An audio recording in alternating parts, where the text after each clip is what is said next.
এই স্বপ্না আমার নিয়ে যাচ্ছে কিন্তু। দাঁড়াও যাচ্ছি। এবার এটা দুদিন দেরি করে গেলে হয় না? আরে কপালে এগুলো দিও না তো, মালিক দেখলে বোকা দেয়। বলছি রিয়ার দুদিন পরে জন্মদিন, তাই। আমি না গেলে গাড়িটা কে চালাবে? ঠিক আছে গেলাম।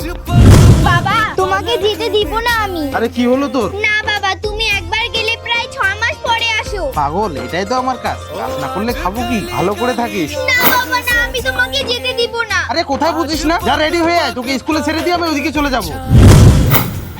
জয় শ্রীকৃষ্ণ ভগবান, আমার মেয়ে আর স্বামীকে দেখো তুমি।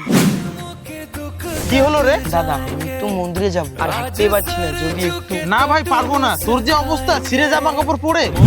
দাঁড়াও বাবা, বাবা চলো না, ছেড়ে দিয়ে আসি, মন্দিরেই তো যাবে। ঠিক আছে তুই যেহেতু বলতেছিস চল। ভগবান তোমার মঙ্গল করুক।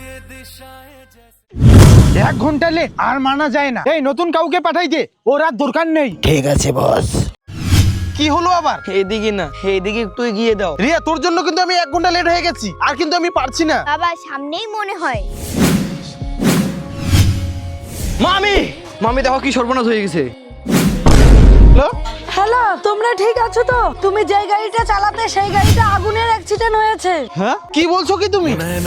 কি হয়েছে বাবা? হ্যাঁ, আমার যে গাড়িটা নিয়ে আসাম যাওয়ার কথা, ওই গাড়িটা অনেক বড় একটা অ্যাক্সিডেন্ট হয়েছে। হ্যাঁ আরে মন্দির। বাবা ওই লোকটাও তো পিছনে নেই, তার মানে কি আমাদেরকে শ্রীরাম ভগবানই বাঁচালো?